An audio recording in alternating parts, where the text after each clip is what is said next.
Together, Max. What's going on, everybody? Welcome into First Take on this Friday Eve. Max is a little bit of a hot mess, but hope you also work through it. How you doing this morning? I'm doing Temperature's well, Molly. good. How are you? Did you get your coffee on time? I did. Anything you need out of your office, or you're good? I know you're not painting me as the person. Please. Stephen A., what's going on? What's going on, y'all? Good morning. How y'all doing? We're good. All right, let's get into it. Next Tuesday, we'll be in the City of Angels for the season opener for LA Supremacy. But last night, we got a little teaser of the Lake Show as they crushed the Warriors 126-93. I'm sure the King was happy to be back on the court after all the China controversy. He put up 18 points, 11 assists in 25 minutes. His superstar partner in crime, Anthony Davis, 8 points, 10 rebounds, 8 assists in 28 minutes. Stephen A. Smith, tell me this. How much does AD need LeBron to become a Laker great?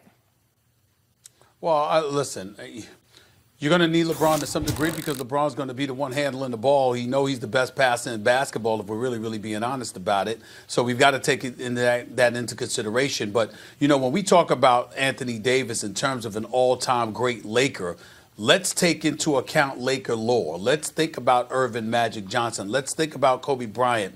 Let's think about the most dominant force of our lifetime in Shaquille O'Neal. Let's think about one of the greatest champions that we've ever seen and the leading scorer in the history of basketball. That's Kareem Abdul-Jabbar. They were all Lakers. And so when we talk about Anthony Davis, make no mistake, he's one of the top 5 players on the planet. He's a superstar. I think that him and LeBron James are the best duo in basketball. But when we talk about Anthony Davis needing LeBron or anybody else to become a Lakers great, well, you could make the argument he's already a Lakers great because he's great and he's a Laker. But if you're trying to compare him to some of the all-timers, Anthony Davis, no matter how great he is, he ain't going to eclipse at least 2 or 3 of those brothers that I mentioned. Anthony Davis needs LeBron James to become a Laker great because, unlike any other franchise, on the Lakers, you must win a championship. And do you know why you must win a championship? Because you can't go back-to-back without the first one. And you know why you got to go back-to-back? Because with no back-to-back, there's no three-peat, a term Pat Riley coined for the Lakers, although his Lakers never won 3 in a row. They won 5 altogether. Later on, Shaq and Kobe did, and then Kobe very nearly did it again.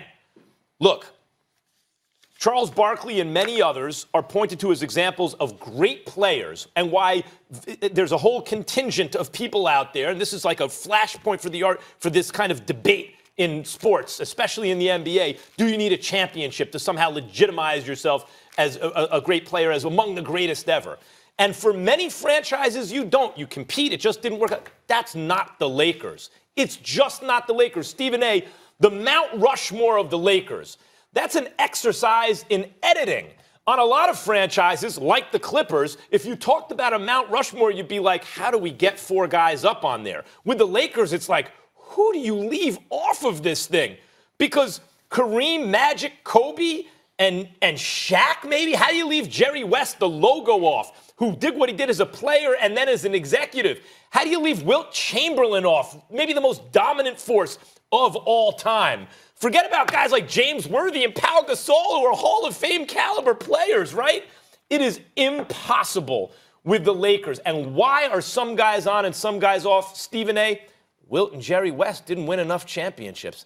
That's why they're not on as players. The Lakers' Mount Rushmore, to be called a Laker great, is not simply to be a great player who also happened to play on the Lakers. It's to win championships in L.A., and AD, as great as he is, has never sniffed it. Not that he was part of a great organization, but he's never sniffed it. He needs LeBron, a champion who knows how to get it done, a guy still operating on a very high level where they can be crime partners to become champions. And if Anthony Davis wins championships, at least one, but multiple championships in LA, then he is a Laker great, and he'll start making his case for the Lakers' Mount Rushmore. Here's. You're not wrong, but as usual, you're incomplete. Because if Anthony Davis needs LeBron James because of the things that you just mentioned, then LeBron James needs Anthony Davis for the same reason. Because we're not talking about all-time great. We're talking about Lakers great. You're talking about right now a 3-time champion who has been to 9 NBA Finals. He's not even in the discussion on the Mount Rushmore of Lakers lore because LeBron James 1 year in L.A., he didn't even make the playoffs. And so the fact of the matter is that they need each other for the same exact reasons. We can't put that on Anthony Davis like, oh, he needs LeBron. LeBron needs him desperately too. Not to mention the fact that LeBron's time is running out. His basketball mortality is going to come to an end much sooner than later compared to Anthony Davis simply by age, attrition, and dust on a birth certificate. So what it comes down to is you look at LeBron James, you could say the same thing about him that you're saying about Anthony Davis, but when you talk about Anthony Davis, his level of greatness as a talent is comparable to anybody. You're right in terms of what he needs to accomplish, and obviously being on the court with LeBron James is going to provide the assistance that's needed. But I don't think there's a shot that LeBron and Anthony Davis ends up in Lakers lore to that degree. Because when you talk about Kobe, when you talk about Shaq, when you talk about Magic, when you talk about Kareem, you're talking about at least 3 championships in a Lakers uniform. I mean, you could compare them to Jerry West, the silhouette, who's got 1, Wilt Chamberlain, who had 1 with them. You can do that.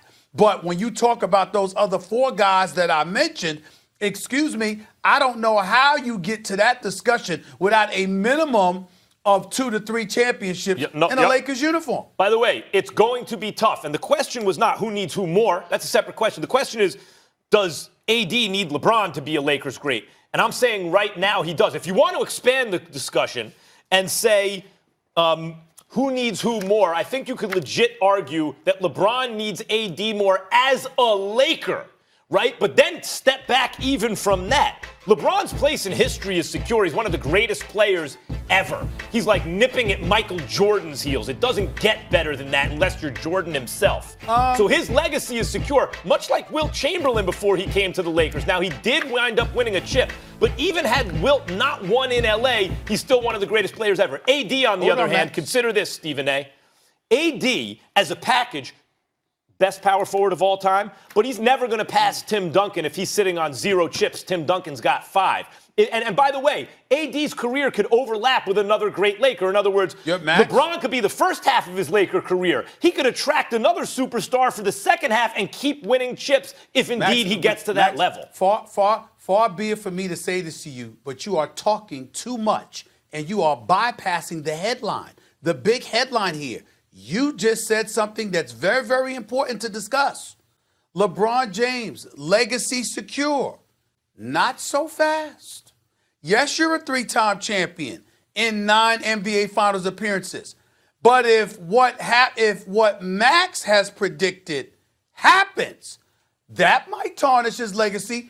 If Kawhi Leonard rolls up in L.A. and wreaks havoc and bust LeBron's butt in the process of going to another championship and a 3rd NBA Finals MVP like you stated. I'm sorry. LeBron, that legacy you just brought up, that's a big compromise. Now, let's be clear. I'm not predicting that. I'm predicting LeBron will win the MVP. He will win the title. He will wreck shop and remind the world that he is the best on the planet, with the exception of KD, of course. But if Kawhi get the better of him, that's a problem. No, it's not. LeBron has played more minutes than anyone who ever lived who's still an elite player, including Kareem Abdul-Jabbar. And if toward the end of Kareem's career, some inferior center got the better of him because he was ancient, that did not count against Kareem. And LeBron James, at this age, having played this many minutes, this many titles, the whole thing, Olympics, everything, if the best player in the game, Kawhi Leonard, gets the better of him in the Western Conference Finals at LeBron's age, that does not tarnish his legacy one bit. Okay, in fact, guys. it would add to it if LeBron played. All right, the Battle of LA. Yep. This is the part that you're missing, Max. You're right. If LeBron lets us know his age and he looks that way at the beginning, but if he's balling and he's an MVP and he's wreaking havoc all season long, but then runs into Kawhi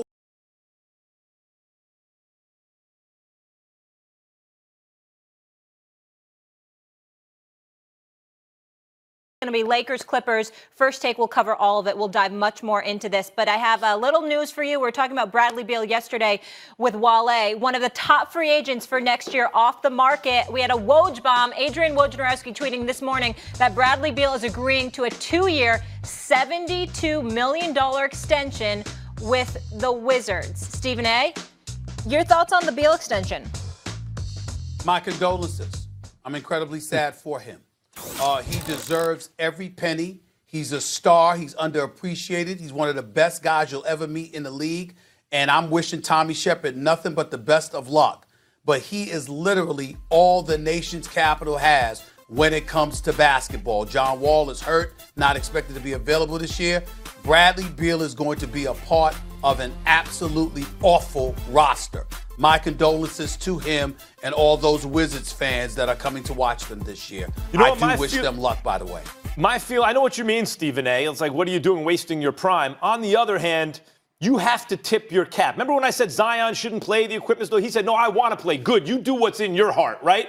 Damian Lillard. I'm not trying to go join anyone. I want to stay right here in Portland and bring it. And if he never wins a championship, that doesn't count against him for staying and trying, even though they don't have the squad that some of the other teams do.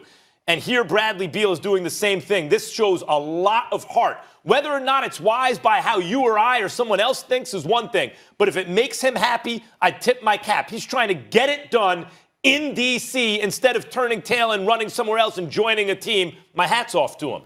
All right. Got to leave it there. I applaud him. I'm just feeling sorry for him because they're going to stink.